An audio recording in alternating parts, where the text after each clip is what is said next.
आपलं अंतकरण जिला समजतं तिचं नाव आई आहे, आणि आपलं भविष्य ज्याला कळतं ना त्याचं नाव बाप आहे. ते भविष्य घडवण्यासाठी, मुलाचं भविष्य घडवण्यासाठी महाराज त्याचा बाप वडील आयुष्यभर कष्ट करत असतो. मुलाचं भविष्य घडण्यासाठी सर्वस्व भार महाराज, सर्व काळजी करणारी कोण असेल तर ती आई आहे. जगद्गुरु श्री संत तुकोबारांनी पात्र निवडलं त्या आईचं. ती आई काय आहे महाराज, त्या लेकराचं सर्वस्व भार करते. कुठल्याही प्रकारचा स्वार्थ आहे का हो आईच्या अंतकरणामध्ये? एखादं डोळ्यासमोर उदाहरण आणा की महाराज कुठल्याच प्रकारच्या आपल्या मुलाचं वाईट व्हावं असं कोणत्याच आईला वाटत नाही. आईचं अंतकरण किती व्यापक आहे, आपल्या मुलाचं अहित व्हावं अशी एखादी आई दाखवून द्या महाराज. माझ्या मुलाचं वाटोळं झालं पाहिजे असं एखादी आई दाखवून द्या, कीर्तन करणं बंद करून टाकेल महाराज. आई कशी असली, लंगडी असू द्या, पांगडी असू द्या, आंधळी असू द्या, पण मुलाचं हित करत असते. दवाखान्यातला प्रसंग डोळ्यासमोर आणा. डॉक्टर घाईघाईनं बाहेर आले. पाटील पाटील पाटील अवघड झालं. काय झालं? एकच करू शकतो, तुमची एक तर मंडळी जगेल नाही तर तुमचा मुलगा जगेल. काय करू सांगा? निर्णय दिला आमच्या मंडळीला जागवा. डॉक्टर ज्या वेळेला त्या ताईजवळ गेले, ताई धर्म संकट पडलं माझ्यावरती, मुलगा जगायचा असेल तर तुला मरावं लागतं, आणि तुला जगायचं असेल तर मुलाचे तुकडे करून बाहेर काढावे लागतील. असं ज्या वेळेला डॉक्टरांनी सांगितलं त्यावेळेला त्या आईनं हात जोडले डॉक्टर साहेबाच्या समोर. साहेब तुमच्या बहिणीसारखी आहे, मी मेले तरी चालेल पण माझ्या कुळाचा दिवा वाचवा असं म्हणणारं जगातलं एकमेव पात्र तिचं नाव आई आहे. विठ्ठल.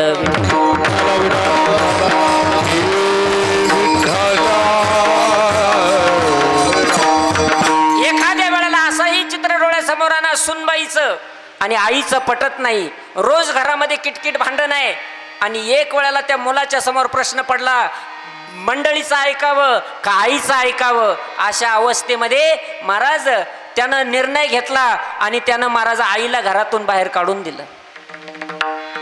आणि ती म्हातारी वैजापूर खंडाळा, खंडाळा वैजापूर एकच एसटी, तेच कंडक्टर, तेच ड्रायव्हर, आणि रस्त्याच्या कडाला लिंबाचं झाड, लिंबाच्या झाडाखाली म्हातारी बसलेली. कंडक्टर साहेब रोज पाहायचे ही म्हातारी या ठिकाणी येऊन बसते. एक दिवस गाडीमध्ये सीटं कमी होते, लगेच उतरले कंडक्टर साहेब खाली आणि त्या आईकडे जाऊन तिला विचारलं, आई ए आई कमून बसती? आईनं सांगितलं, भाऊ बसते. कमून? जवळच गाव आहे, गावातून भाकर मागून आणते, पाण्याची बाटली भरून आणते आणि इथं येऊन लिंबाच्या झाडाखाली खाते. त्यावेळेला त्या कंडक्टर साहेबांनी प्रश्न विचारला, मुलगा नाही तुला? मग आसोन ऑफिसर आहे, 2 लाख रुपये त्याला महिना आहे, मग त्याच्याकडे का राहत नाही? भोळी म्हातारी, भोळ्या म्हातारीने सांगितलं, तुला खरं सांगू दादा, माझ्या दादानं मला काढून दिलं. का? सुनबाईचं माझं जमाना भांडण झालं, माझ्या दादानं मला काढून दिलं. त्या वेळेला कंडक्टर साहेबांना अजून एक प्रश्न विचारला, मग आई 2 किलोमीटरवरून भाकर मागून आणती, उन्हातानाची पायामध्ये चप्पल नाही, आणि इथं लिंबाच्या झाडाखाली येऊन बसती रोज, तिथंच भाकर घ्यायची तिथंच खायची. त्यावेळेला म्हातारीनं दिलेलं उत्तर खूप सुंदर आहे. आईनं सांगितलं, जरी माझ्या दादानं मला काढून दिलेलं आहे, पण तुला माहिती आहे का, माझ्या दादाची गाडी या रस्त्यानं महिन्यातून एकदा का होईना जाईल, कधीतरी माझ्या दादाची गाडी या रस्त्यानं जाईल, आणि माझ्या दादाला मी माझ्या डोळ्यानं पाहीन, याच्यासाठी झाडाखाली येऊन बसते. या आईचं अंतकरण आहे, लक्षात घ्या. काय देऊ शकते एक आई आपल्या मुलाला? एका मुलाचे वडील लहानपणी वारले. आईनं महाराज त्या मुलाला शाळेत घेऊन गेली आई, पण आईचा एक डोळा आंधळा होता. एका डोळ्यानं आंधळी आई ज्या वेळेला मुलाला शाळेत घेऊन गेली, ॲडमिशन केलं त्या पोराचं त्या ठिकाणी शाळेमध्ये. त्या पोरांनी, लहान लहान पोरांनी पाहिलं याची आई एका डोळ्यानं आंधळी आहे. पोरं चिडवायला लागले, अरे तुझी आई एका डोळ्यानं आंधळी आहे, तुझी आई एका डोळ्यानं आंधळी आहे. पोरगं घरी गेलं आणि पोरगं म्हणलं, आई खरं सांग आई, तू एका डोळ्यानं आंधळी कशी आहे? त्या वेळेला आईला राग आला. आई म्हणली, मेल्या ते बाकीच्या गोष्टी पंचायती करू नको, शाळेत शिक्षण घे, तुला मोठं व्हायचंय, तुला ऑफिसर व्हायचंय.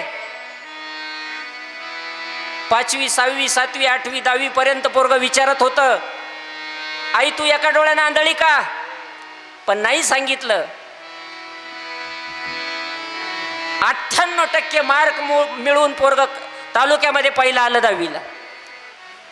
सगळ्या लोकांनी निर्णय घेतला आणि त्याला पुण्यासारख्या ठिकाणी टाकलं. क्लास 1 ऑफिसर झाला, मोठा शिक्षण अधिकारी झाला महाराज.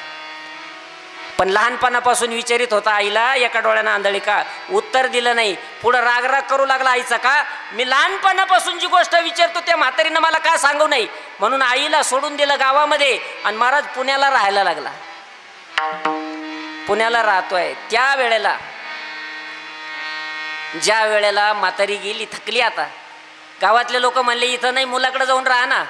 त्यावेळेला मुलाकडे गेली, दरवाजा वाजवला. आता त्या मुलाला मुलं झालेली आहे. त्या लहान लहान पोरांनी पाहिलं, लहान लहान पोरांनी पाहिलं आणि एका डोळ्याची म्हातारी पाहिल्यानंतर पोरं घाबरले. रागवला आईवर, अगं तुला काही कळतं का, माझे लेकरं घाबरले, जा गावामध्ये राहा. म्हातारी पुन्हा गावात आली, राहू लागली. 5-7 वर्षाचा कालखंड निघून गेला आणि आता एक दिवस आपला मुलगा या गावामध्ये येणार आहे, त्याच्या हस्ते त्या ठिकाणी बक्षीस वितरण सोहळा आहे. हे म्हातारीला समजल्यानंतर त्या ठिकाणी म्हातारीने विचार केला, मी पुण्याला गेलते याच्या घरी, तर याचे मुलं घाबरले होते, आता याच्याबरोबर याचे मुलंही येतील, याचे मुलं आल्यानंतर त्या ठिकाणी महाराज ते घाबरतील, म्हणून मी कायमचं इथून निघून गेलेलं बरं. म्हातारीनं सगळे कपडे लत्ते त्या ठिकाणी गठोड्यामध्ये बांधले आणि घराला कुलूप लावली आणि जाता जाताला एका शिकलेल्या मुलाकडून एक चिठ्ठी लिहून घेतली. माझ्या दादानं मला लहानपणापासून विचारला होता प्रश्न, माझ्या दादानं की तू एका डोळ्यानं आंधळी काय, लहानपणापासून मला विचारलं होतं, पण मी आज त्याचं उत्तर देऊन जाते. त्याचं उत्तर त्या चिठ्ठीमध्ये लिहिलं ठेवून दिली शेजारी. माझा मुलगा जर आला तर त्याच्या हातात द्या. म्हातारी निघून गेली महाराज. ते शिक्षण अधिकारी त्या ठिकाणी आले, बक्षीस वितरण समारंभ पार पडला. पण मातीची एक ताकद असते, भूमीची ताकद असते. त्या गावामध्ये जन्माला आला, त्या गावामध्ये शिकला, संस्कार त्या भूमीचे त्याच्या मनात विचार आला की आपली आई याच गावात राहते, आपलं शिक्षण या गावात झालं, आपलं ही जन्मभूमी आहे, हिचे उपकार आहे, आपल्या आईचे आपल्यावरती उपकार आहे. आईची आठवण झाली ना, आईच्या त्या घराच्या रस्त्यानं त्या ठिकाणी निघाला. जवळ जाऊन पाहिलं तर त्या घराला दरवाजाला कुलूप लावलेली होती. डोळ्यात अश्रू आले, अरे मी किती वाईट आहे, माझी आई माझ्या बंगल्यावर आली होती, मी काढून दिली गावाकडं. लहानपणापासून जिनं एवढे आपले कष्ट केले, आपलं शिक्षण केलं, जिच्यामुळं हे जग पाहिलं, त्या आईचा आपण तिरस्कार केला, पश्चाताप झाला. तेवढ्यात एक जणानं कागद आणून दिला आणि त्या कागदामध्ये लिहिलेलं होतं, अरे दादा ऐकणारे दादा, तू गावामध्ये यायचा, तुझ्याबरोबर तुझे मुलं येतील, ते मला आंधळं पाहून, माझा एक डोळा पाहून ते घाबरतील, म्हणून मी कायमचं हे गाव सोडून निघून चालले बरं का दादा. पण एक ऐक ना दादा, तू लहानपणापासून मला